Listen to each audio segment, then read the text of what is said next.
हिमाचल प्रदेश में चुनावी घमासान शुरू हो चुका है। भाजपा और कांग्रेस दोनों एक दूसरे पर आरोप लगा रही हैं। आरोप भी कैसे हैं, ये भी आप सुनकर हैरान हो जाएंगे।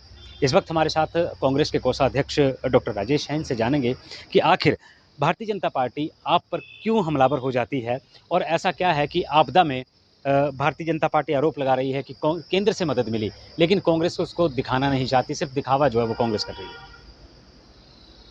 मैं तो इसमें दो टुक बोलूँगा। बीजेपी झूठ की राजनीति करती है। इस समय हमारा जो दायित्व बनता है, चाहे किसी पार्टी विशेष से ताल्लुक़ रखते हैं, कांग्रेस है चाहे बीजेपी है, हमारा दायित्व बनता है कि मानवता के लिए हम काम करें। हिमाचल प्रदेश में प्राकृतिक आपदा टूटी है 3 महीने पहले, और उसको पटड़ी में लाने के लिए हमें वर्षों लग जाएंगे।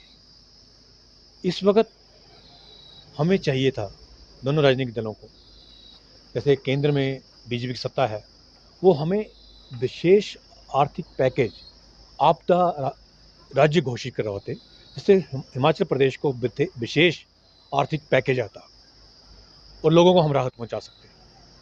हमारे मुख्यमंत्री जी ने कोशिश करी, जगह जगह लोगों तक पहुंचे, समस्याएं सुनी, रास्ते बहाल कराए।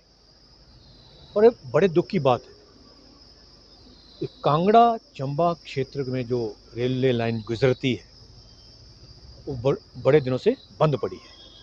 उसमें ज़्यादा ज़रूरत नहीं है। केंद्र सरकार चाहे, हम तो उसकी एक्सटेंशन की बात करते हैं, ब्रॉड गेज की बात करते हैं, पर उस लाइन को क्लियर ही करा दिया जाए तो हमारे लोगों को बड़ी सुविधा होगी, खर्चा बचेगा। दूसरा, हमारा श्रद्धालु बड़ी दूर दूर से कांगड़ा माता के दर्शन करने आता है, चामुंडा जी के, चिंतपूर्णी जी के, ज्वाला जी के, तो एक रेल मार्ग एक यातायात का साधन है। तो मैं समझता हूँ कि रेल यात्रा के लिए हमारे जो मौजूदा सांसद हैं या बीजेपी सरकार जो केंद्र में है, उनकी तरफ से कुछ किया नहीं गया, और जो अभी रुकी पड़ी इसको चालू करा दें। हम हमेशा साथी एक दूसरे दोषारोपण करते रहते हैं, हमें दोषारोपण नहीं करना है। जो भी पक्ष सत्ता में है वो अपनी जिम्मेवारी निभाए और जनता को राहत पहुंचाए। डॉक्टर साहब, 2023 के जो लोकसभा चुनाव आने वाले हैं, कितने तैयार कांग्रेस है और कितने तैयार आप हैं इसमें? जहां 2024 के लोकसभा इलेक्शन आ रहे हैं, अभी तो हम विधानसभा इलेक्शन जीत के हटे हैं और हमारी पेस अभी कम नहीं हुई है। हम अभी तक उसी जोश में हैं। आपको लगता है तो आप कल लोकसभा के इलेक्शन करा दीजिए। जैसे हमने बहुमत विधानसभा में हासिल करा है, ऐसे ही हम हिमाचल प्रदेश की लोकसभा सीट्स को जीत के कांग्रेस की झोली में डालेंगे। कांग्रेस की सरकार से लोग परेशान क्यों हुए? एक तरफ सुख की सरकार कहा जाता है, दूसरी तरफ दुख भी मिल रहे हैं लोगों को। लोगों का कहना है कि 1500 गारंटी दी थी कि 1500 रुपया हर महीने महिलाओं को दिया जाएगा। कुछ एक क्षेत्र में शुरू कर दिया, बाकी दिया ही नहीं।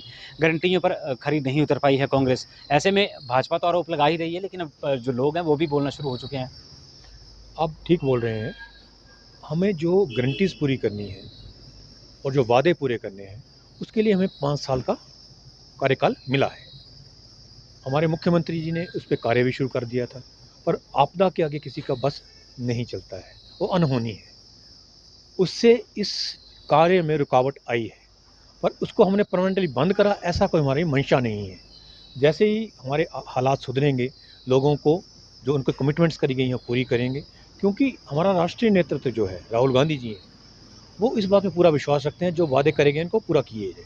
कर्नाटक में करा, हिमाचल में करा है हमने, और प्रशासन हम चैनलाइज कर रहे थे, पर प्राकृतिक आपदा बीच में आ गई तो हमें कहीं रुकना पड़ा है। हताश मत होइए, जो वादे करे गए हैं उनको पूरा किया जाएगा। तो ये थे हमारे साथ डॉक्टर राजेश, जिन्होंने कहा है कि हताश होने की ज़रूरत नहीं है। आपदा से निपटने के लिए सरकार मजबूर थी और मजबूरियों का जो है भरपूर फ़ायदा भी उठाया गया है। अब लोगों को राहत पहुंचाई गई है और जैसे ही सरकार इस आपदा से उभरती है, जितनी भी गारंटियाँ दी गई थी वो पूरी होंगी। धर्मशाला से कैमरामैन अनुज शर्मा के साथ मनोज धीमान, खबरें अभी तक।